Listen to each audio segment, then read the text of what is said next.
Hello, B-Town. So, continuing in my series, today I'm meeting with Mayor Lynch, Jim Lynch. And we're going to ask him the same questions and go over the same issues that I did with the other two candidates. And we're going to learn more about him and where he stands. So, everybody, this is Mayor Jim Lynch. Good afternoon, Brenna. How are you? Good. How are you doing today? Very good. Very good. So, I'm going to start off with the same questions, which is tell us a little about yourself and your background. Okay. Of course, my name's Jim Lynch. I was raised in Bordentown. My mother was Helen Mercantini, the Mercantini Chevrolet family. Father, of course, senior. Attended St. Mary's School, graduated 8th grade, and then went on to Bordentown Military Institute for 3 years until the school, unfortunately, relocated to Lenox, Massachusetts. I didn't make the trip up to Lenox. I elected to go to Hun School in Princeton, graduated from there on a basketball scholarship, and then went on to Merrimack College in Boston for a year, and then returned to Bordentown to enter into the family business. And I've been in the automobile business, I guess, ever since. Okay. So it's been all local. Yeah. And here's the first question from the residents is, what made you want to run? I know you have a long history and you've been here a while, but really what makes you want to run and what makes you stay?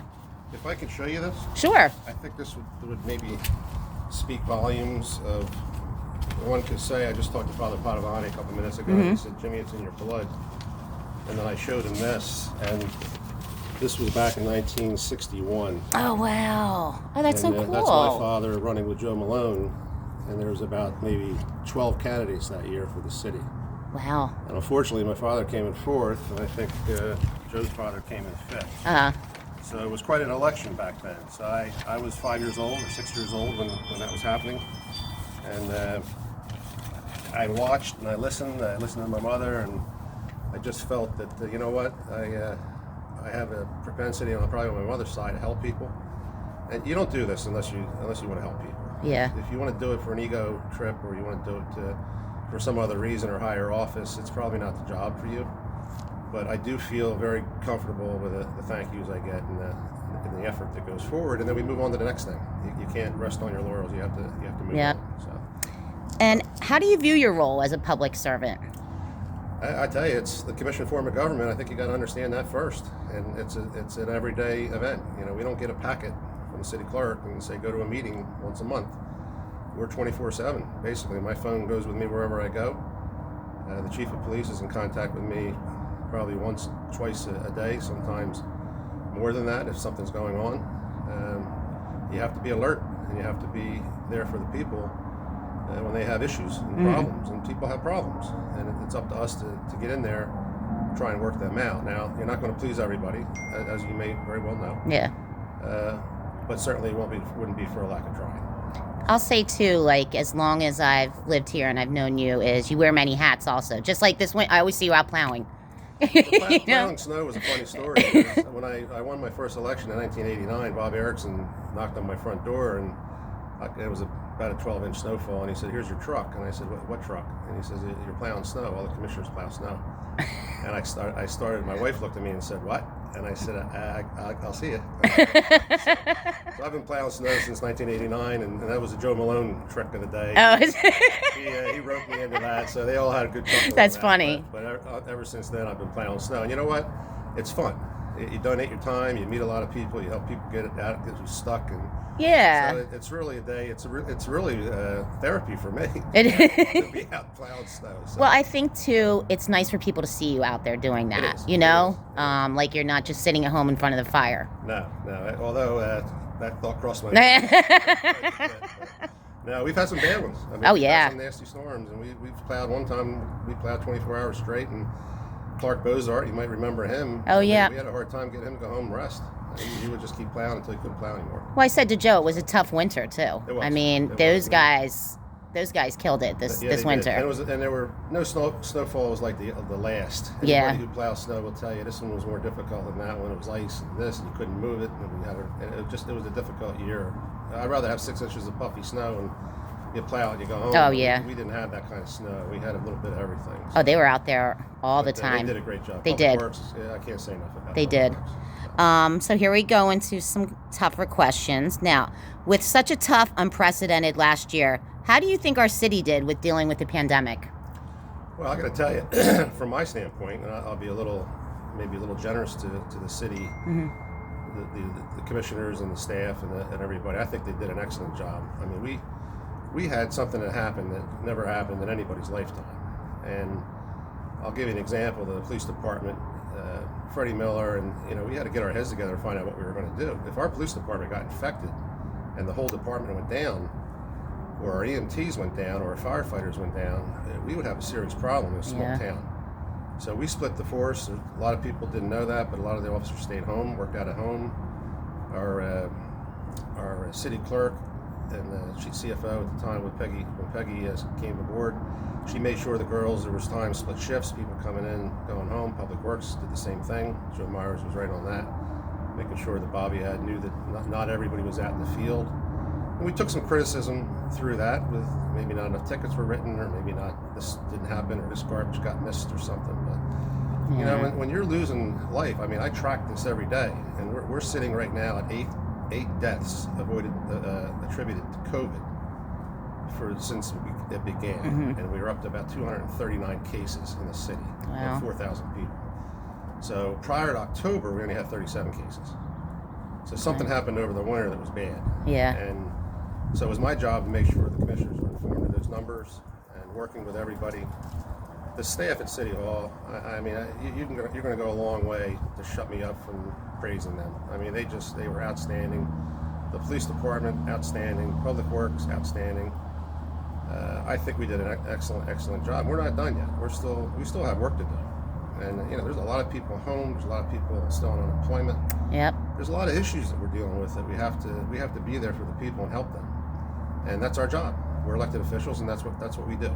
But I think too, people don't realize the little things like you just said. I said to Joe the other day there's no playbook to this. There is no playbook. It's not like it was the flu or that couldn't be a truer statement. And I often said that. I said, I didn't go to school for this. And in fact, I didn't go to school to be a commissioner, but I kind of eased in there with the professionalism of Joe Malone and Ziggy Targonski, who unfortunately lost this year, which was a blow to the city.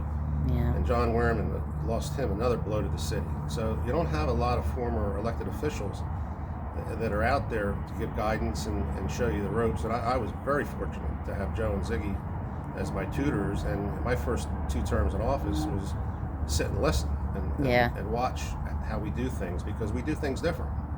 We're nonpartisan. We don't get into the politics of the country or the politics of New Jersey. We get into the what do you need and when do you need it kind of thing, and that's what we do. And we do a good job at that. You do. Every commissioner I've been served with, and I mean everyone, has stepped up to the plate and learned this form of government, and they've done a great job. And I think all these candidates will do a good job. I think they already understand it. They're not going to have to be trained for that part. So I think, like you said, you don't go into this to serve yourself. You're in the wrong. You're really running for the wrong office. Yeah. If you think this is a title that you need or something that's going to get you advanced somewhere, that this is not the job for it, because you're going to be disappointed at the end of the day. Now, how do you plan on reaching the residents? I know many have called for more social media presence for notifications and all that. Well, I've always supported social media as a venue. We have the City of Bordentown page; it's not ours. My only hesitation would be that, and we've talked a great deal about this with Freddie and Bordentown Township and what they do in the police department. And I don't think I have to tell you that social page can be very nasty. Oh God. And very untruthful. Yes. And very hard line with what you're trying to do to help people. And if they would only pick up the phone and call the proper people and then report the proper answer, I think social media would go a lot more credibility. But I think it's time. I think we should have a page. I'm not necessarily in favor of having it back and forth on that page. It might be for informational purposes only, with maybe a side box of asking questions or something. Yeah.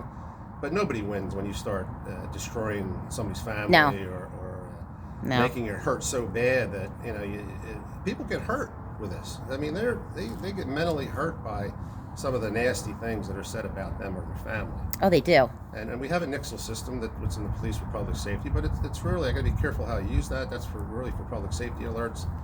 I can't put on there that the Hobbs having a party tonight.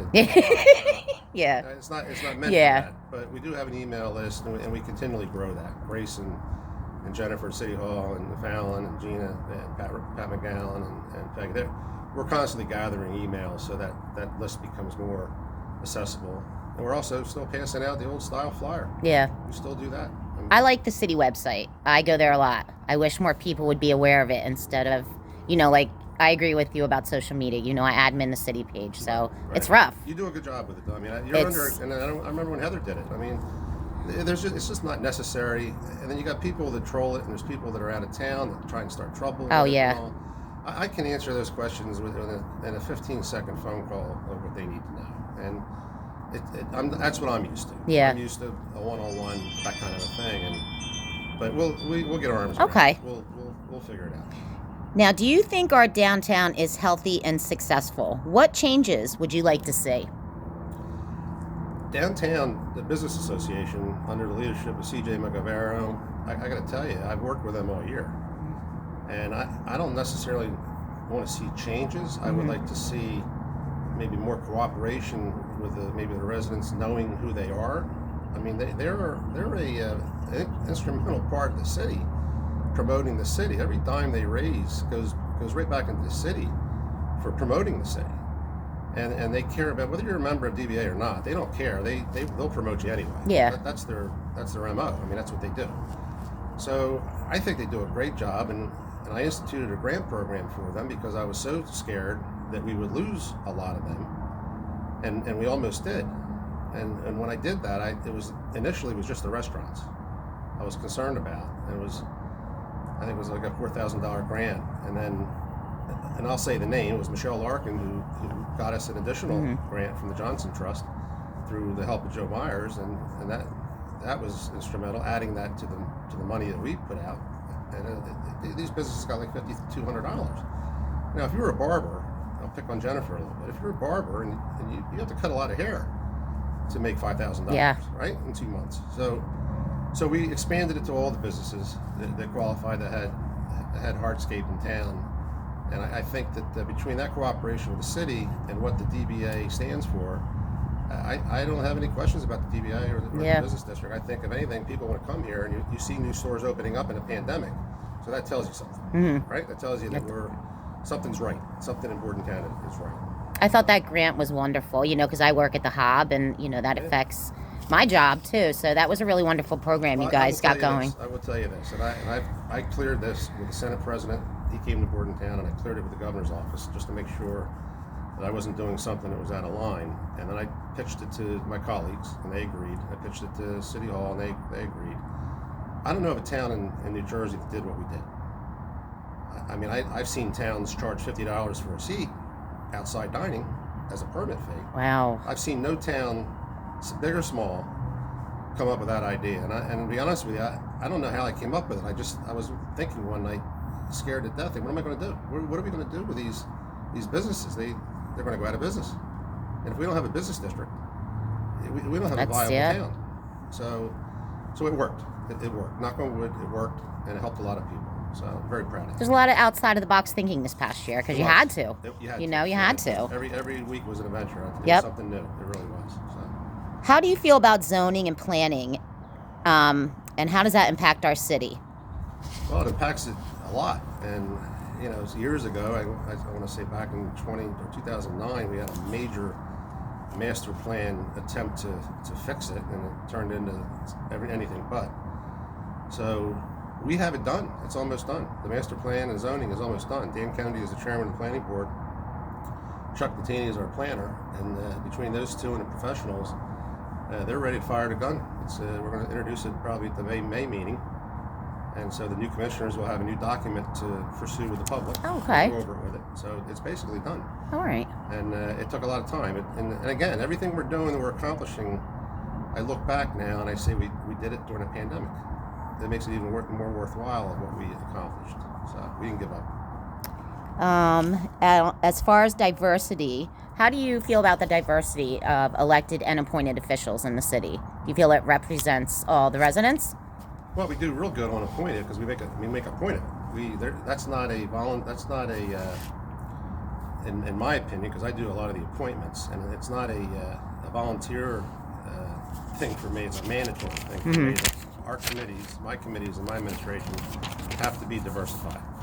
And you'll see that on our planning board and all the committees we have. We make sure everybody is properly represented. And since you're interviewing me today, I'll make an announcement that we are going to make probably Monday at a special meeting, but we're going to be appointing Heather Cheeseman on the Sewer Authority. Oh, that's So awesome. she'll be taking Ziggy Targonski's place. I wanted to give Ziggy a moment of a couple months of mourning, and we talked it over. And we thought Heather would be a perfect choice for it. She's a former commissioner.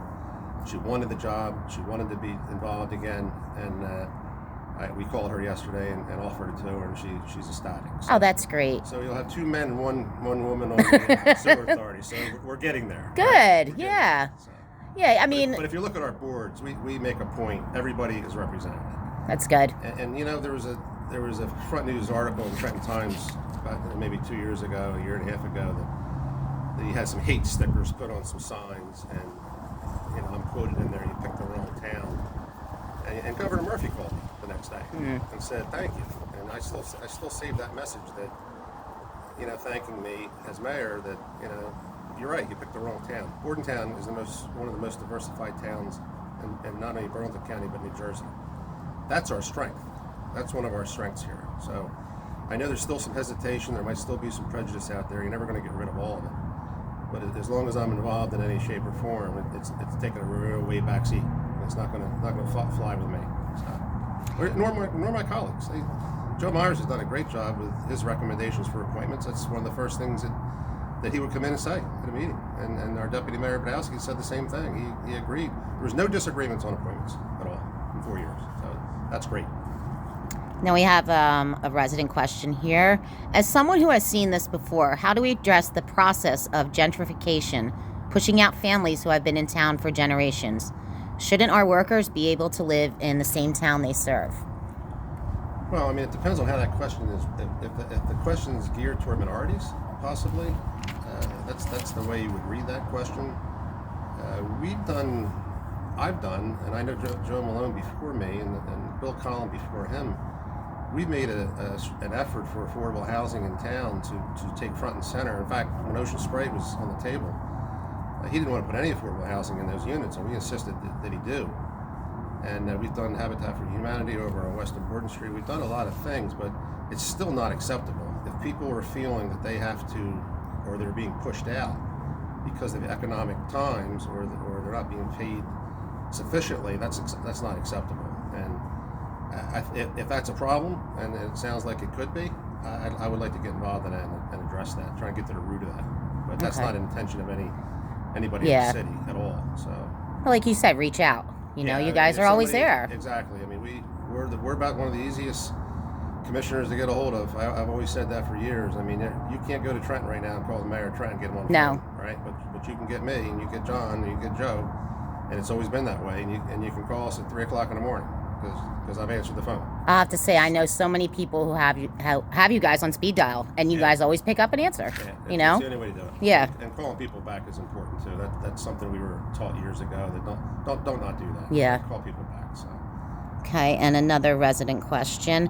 I know New York City-based buyers who were interested in Bordentown.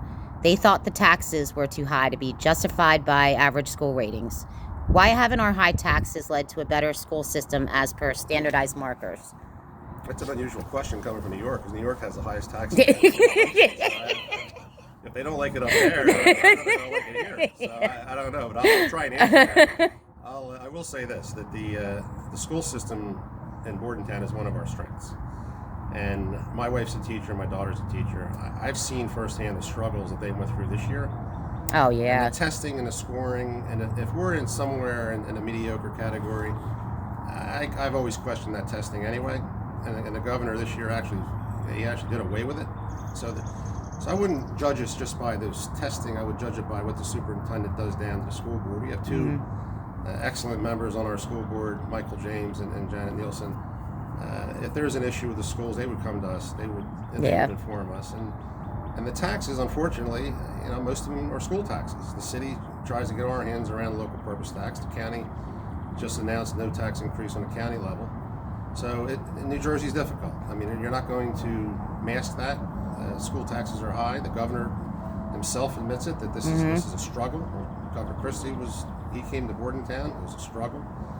But I wouldn't shortchange that terminology with, I would support the schools 100%. Yeah. I think the teachers we have and the staff and everybody. I've attended every graduation for the last 32 years at the high school and middle school.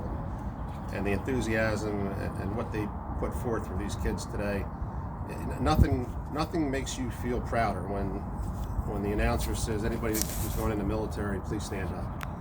And you have maybe 10 girls and boys stand up, they're going in the military. And then you have who's going to college, and another group stands up.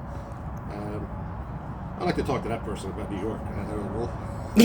We'll visit that again. Well, you know what I think a good point Joe made yesterday was the way that they do those testing is, they're kind of judging on who's going off to college and university, not trade school, or maybe not military, like you said, which, you know what, it's just as good as college and university. Absolutely. We should be supporting that. Yes. And the trade school and the 2-year technical school is probably more important so, because that really is putting them out in the workplace sooner. And if it's in our community, it's even better. So all those things, you have to look at the whole, and Joe's right. Joe has 2 children too that's going through the system now, so he can tell you more up to date how he feels. For what I see from the outside, I like what I see. I think superintendent does. We're losing a good superintendent. We really are. Yeah. Oh, they are. Oh, they are. Yeah. Oh. How would you rate the maintenance and care of our open spaces and parks? And is there any changes or improvements you'd like to see? Well, if we're talking for the last 4 years, I mean, it's the last year and a half has been a struggle. I mean, Commissioner Myers has done the best he can do with the staff he has. When you have a split staff, you're limited. You have a snowstorm, you're limited. We could always do a better job. I've always said that. I mean, I wish people would pick up after themselves more instead of throwing. Oh, you and me both. You saw literally Second Street Park, what that looks like. With I mean, if it's our job to clean it up after everybody, I mean, that's one thing. But if everybody took a little responsibility, agree. I think that it would make everybody's job a little easier. And we're not a police state type that we're going to send the police out and see if you can throw a bottle on a ground and some little 5-year-old or something. Yeah. That's not the answer either. But there's one there we could always do a better job. Yeah. I think absolutely. Some of these things we have to admit where we're at. I mean, nobody's 100%. So. Yeah. How do we make our town more marketable? Well, we're constantly doing that. I know, I am, and I know CJ. We're on the phone once or twice a week with new ideas. And when I brought West Point here from the academy, I mean that was a great weekend. I mean, we actually brought the military band here to market. Wow. And we did it twice. We brought the Jazz Knights first, and then we brought the whole band. And people picked up on that, and it brought people to Bordentown. And the car show. I started the car show. Brought people to town. That doesn't mean they're going to shop maybe right when they're showing off their car, but you have 200 car owners, probably half of them never even knew about Bordentown or came to Bordentown. So that's marketing. That's marketing the town. Similar to what CJ does with the Cranberry Festival or the Chamber does with the street fair. So we're in a constant marketing mode for the town, and to our despair sometimes with parking, and sometimes we're overloaded because we do such a good job. So. A decision was made years ago, before my time. Bobby Harrison can tell you that probably better than Joe Malone. That when we had the downtown revitalization program going, they had to pick something that was going to be revitalized that you're going to go after, and they picked restaurants. And it was probably the best choice that you ever made, because now you have a restaurant district that is really the talk of the state. We are, and we're well known. And we're well known. Yep. And we're going to continue to be well known because it's going to continue to grow. So. Now, parking in town is a problem. What's your opinion on that, and what do you think could be done to improve that? Well, every time I come up with an idea for parking, it seems to, then we got to go to another idea for parking. So we'll tell you what we did do. Years ago, when Bill Kahn was mayor, we did Railroad Avenue on the other side of the pub. We picked up about 10 spots there. We're constantly looking for 3-4 spots where we can pick them up. And if you look at the over on Church Court, we picked up some spots over there. We actually bought a shuttle. We bought the shuttle for the DBI. Oh, okay. Our shuttle. So we started a shuttle service, thinking that would take some pressure off. That was a great idea. And then we also had the valet service. We've authorized that, not in an ordinance form, but we're trying to keep it low key. We want to see how the valet service is going to work. So that's a plus. So, and then most recently, I'm working on a parking lot over on 3rd Street. If you see that across the old BMI buildings, there's a possibility. I don't want to say too much about it, but there is a possibility that the city may be involved in that parking lot, and that would connect over to 2nd Street Park, and also help with this property here at Divine Word for parking, as well as the shuttle for the restaurants downtown as a walking point when we get our walking escape going from Park Street up into town. Okay. So parking is a constant, revolving door that we just have to keep at it. And I've talked to Father Martin over at Mother Mary at Church. He's the first, I think, pastor who's really not only has embraced it, but I have permission to park in that parking lot now on certain events. The light rail, I have permission from DOT to park there on weekends. So we're moving we have a lot of moving parts when it comes to parking. So I'm kind of proud of it. Really. Yeah. But when you have a busy district, you're gonna need parking.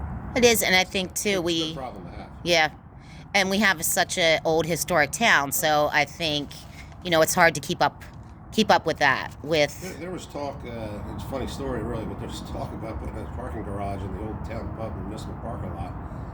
And I think when they drilled a couple holes over there, and I think the railroad caught wind of it. I think that was the end of the parking. Oh, okay. I think we would have had a disaster. Really. Yeah. The city's only allowed to bond so much money for debt, and that would goes way beyond our bonding capabilities. Although it sounds great, tastes good. not going to work, unfortunately. How will the issue of unrepaired, damaged sidewalks, especially on the side streets, be addressed, along with crosswalks and intersection safety? That's another issue that's a continuing, resolution, I guess. We've done very well with sidewalks in town. Unfortunately, can't do them all at the same time. Yeah. But we bonded money, which I really wasn't in favor of. But years ago, maybe going back 10, 12 years, back when I was mayor with Ziggy and Heather, and before that when Mayor Collin was in office, we bonded a significant amount of money to just go after all the worst sidewalks that had tree damage. And we did one full scoop. We did almost the whole town.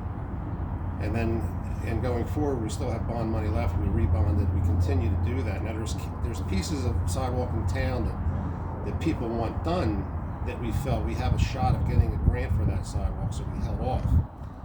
And it saved the city a significant amount of money. And I'll give you an example. If you look at the old Acme, that concrete sidewalk that goes from the Dunkin' Donuts down to Chestnut Street, that was a dirt path. And everybody wanted that to be paved. Well, public service came in and paved that for us. So there's a lot of things that we do that we reap the benefit of. So we don't have to pay it. Taxpayers don't have to pay. Trimming trees is another one. You'll see those tree. I think some of the names, I don't want to say the names of the companies, but a couple of the companies will use our parking lot at Cars Lick, and in return they've saved us probably $40,000 or $50,000. Oh, okay. Big trees now. So we're always on the barter thing. The crosswalks you saw the report, I guess, Monday night. Yeah, that was a really great report. It was really interesting. It was a good report. I wish it was more updated because things have changed since 2018. Oh, okay. For instance, Park Street, you already have the redevelopment in place to have a sidewalk put in there, so that's going to happen. I'm a little disappointed, and I think what a couple of the comments that were made that the county wasn't interested in paying for anything in their crosswalks and their intersections. It's a little disappointing to put that on the backs of the municipality. Yeah. I mean, we can do our own and improve our own, and we have ideas to do that. But you need partners with this. This is not a one-man band type thing. So we're going to look at that. We're going to take that report and we're going to look at it and we're going to see what we can do to accomplish what we can do within our means. And even the sidewalks, you got to remember now. It's all about a pocketbook. I mean, we can't just spend money we don't have. Mm-hmm. The federal government can do it. I mean, New Jersey can't do it. Yeah. Burlington County can't do it, and Bordentown City can't do it. So the reason we're in a good position right now with surplus and where we're at financially is because over the years we did not overspend. We saved. We saved it for a rainy day, and we needed it for a rainy day for the businesses. So So that was a good thing. So I would stick with that program that we're doing. It's a yearly program, and every year it's just going to get better and better. So. Do you feel it's important to have a presence in the community, and why?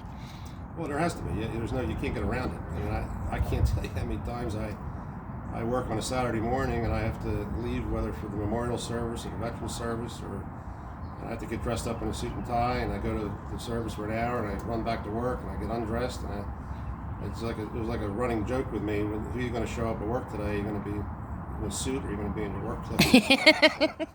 So nobody can be everywhere all the time, but every commissioner that I've ever been in office with has really made an effort to be as many as they possibly can, and that's a good thing. If nothing else, at least one or two of us is somewhere, so we can be seen. So. I think you were all at the tree planting the other day too, right? We were. Yeah. That's a perfect example.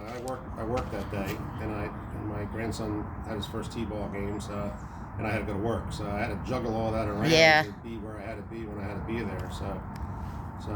So it works out. But no, that's a good example.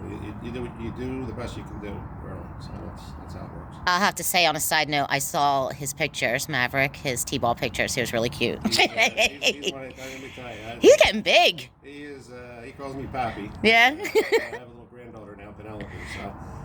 I got to tell you, those two are my life. They put a smile on my face. I walk in the house, she comes running at me, hands up, and she's a year and a month. Oh my God, she's a year already? I remember when she was just born. It feels like last month. It's incredibly. It makes my day. Right? I take Maverick to school every day, so even though he's out of North Hanover, it's worth the trip to go out for. Oh, that's nice. How important are volunteers to the city, and what can be done to support and encourage more volunteers? Well, volunteers have been for these committees that you see, the Shade Tree, Environmental, EDC. It doesn't matter which one you're on or what you do, but the volunteers, the school boards are volunteer, elected members. You can't get enough of them, and they're very important, and they've always gotten the support of the government. The only thing I would like to see maybe going forward, I think some of the volunteers stretch themselves too thin. And that's probably not a good thing, because then they get burned out and they get frustrated, and they don't get what they were looking for in the time slot that they think they should receive it, and it creates a little bit of friction there. So I think if we open it up to more volunteers and kind of spread that out a little bit more, I think everybody will be a little bit happier, and maybe we got to pay more attention to that. But our volunteers, without them, the government can't do it. Yeah. So there's no question about it. So. Now, if somebody does want to volunteer from town, how would they go about that? Well, we have a form. Okay. It's on our website, and you download that, fill that form out, get it back to City Hall. We give you 3 choices. Give us 3 choices that you would like to be on, and they'll write 3. They'll write environmental, green team, planning board, whatever, and then we'll look at that. And I make most of the appointments, but I learned a long time ago that just because it's a mayoral appointment doesn't mean that you're just going to go out and pick anybody you want to be on these boards. Yeah. This is where diversification comes in, and I'll get my head together with the other commissioners and say, what do you think about so and so? What do you think about so and so? And more importantly, if they're really interested, they really want to be on it. Like Heather wants to be on the sewer authority.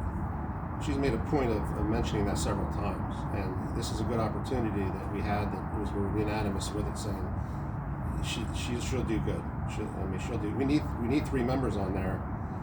And there's 3 members on there from the township, so it's not like there's a majority one town or the other. Mm-hmm. So from that standpoint, we make the appointments. We take our time and make sure that these what they want to do, and we come to consensus. What's one of your favorite historical elements about town? Well, I think you're sitting here. I went to Bordentown Military Institute, which is a historic school. It began in 1888. Unfortunately, it moved in 1972 because of the Vietnam War and everything. And this property here had a lot to do with BMI. That was a Bonaparte building as well. I think his chief of staff lived there, believe it or not, in Old Main. That gym behind you is a gym I played my first basketball game in. Oh, wow. And looking back now, what we lost St. Mary's School, we lost Bordentown Military Institute, we lost the railroad train station to a fire in the 60s, we lost the Hogan Tavern. These were all things that happened in my lifetime. And when my father Poole brought me out here and told me, he sat right here where we're sitting here now and said that they were going to be selling, I looked at that administration building right there and I said, what a beautiful city hall that would be in a new police station. And it was going to be a tough day for me to let this property go to the people I knew who wanted to buy it. And I made it my mission that this property stay the way it is right now, and the fact that we have a piece of it, and we have the baseball fields for the kids, we have the gym for the kids, we have a police station where I finally get my guys out of that basement. Yeah. Every rain. The girls have a brand new administration building here to work out it for the public. You have beautiful grounds that are in bloom right now. We partnered with DNR Greenway to have a museum on site from the original house. It just doesn't get any more historical than that. And the more I read about the Bonaparte times and before him and into the 1682s, it just becomes more of a school room here than what you're learning to do. And I'm going to tell you, and I've told a lot of people this, there was a $10 million check turned down for this property. Wow. And I saw it, and I was a part of it. And for $4.6 million, the good fathers, and Father Padavani, you saw him tonight, they accepted our offer of the state as opposed to $10 million. That's really great. Now, that's a testament to the people in town. Every resident who lives here should be extremely proud that these priests did that for them. And you can't buy that. No, you can't. Write a book about it. You can't do any of that. And I guess the icing on the cake would be, and I'm adamant about this, is I would like, and we're in the process of signing a 10-year agreement with the state to run this property. Because I don't want somebody want to come out here and use the property for an event, or whether it be a pitch a tent, and or the Boy Scouts want to come out and do an overnight, or whatever event you could think of, or have a trail walk. I don't want the residents having to call DEP or the Green Acres program for asking for permission to do something on land that really is within the city limits. So we're going to have control over that. That doesn't mean we can build a new house on it. Doesn't mean we can tear trees down. This property has to be preserved the way we see it. And working with the Historical Society, who I think is going to get a lot more membership, more excitement with the Historical Society. DNR Greenway has been nothing more than a godsend to help us. And with the city working as hard as we do, and with Joe Myers, Public Works Department working with us, it's going to be an incredible 4 years, and that's my historical moment. Sometimes it's not what you do; it's what you prevent. And I think So true. I prevented a catastrophe for this area right here. So. Tell us your top 3 priorities over the next 4 years. Well, let's go back to that one again. Yep. I figured that was going to be one of them. This is going to be my mission for the next 4 years. This property, hopefully at the end of 4 years, is going to be up and running. It's going to be up and running over the summer. Oh, is it this summer? You're going to be able to, hopefully we'll be able to move some office staff out here. Oh, that's cool. Oh, great. We'll be still working here. We'll still be doing some things. But my vision for this building here is not just a city hall and not just a police station. We have the potential. There's a cafeteria in there. There's a walk-in kitchen to die for. And I've already been in touch with the clergy in town. And what a wonderful spot to get all the clergy together and have the food bank operate out of here, the Meals on Wheels. That is great. The senior citizens. Yeah. There's room for all this here now. It's all handicap accessible. The one wing off the side has an elevator in it. We have the capability here to make this truly a community center that no other town in New Jersey is going to be able to proclaim. And we're a 1 square mile town, which makes it all the more glorious than what we were able to do. And that's the vision of where we're going to go. And already the Historical Society is going to do Harrow and Horrors out here. So we're setting them up for October, November with some space out here. So we have space. Yeah. And that's number 1. Number 2 is downtown business. I'm going to have a struggle. I think, at least I thought I was going to have a struggle with a railroad bridge. Uh-huh. And of course, the state of New Jersey wanted to come in and they wanted to actually rip it out and put in some cast concrete. And if that wasn't bizarre enough, they also wanted to, at the end of the day, they wanted to turn the bridge over to us and have us own it. So I don't want to own a cast bridge.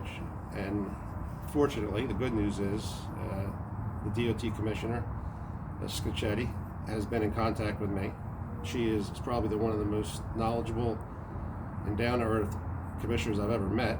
And she calls me 8 o'clock at night to go over things with me on other areas of town we're working on.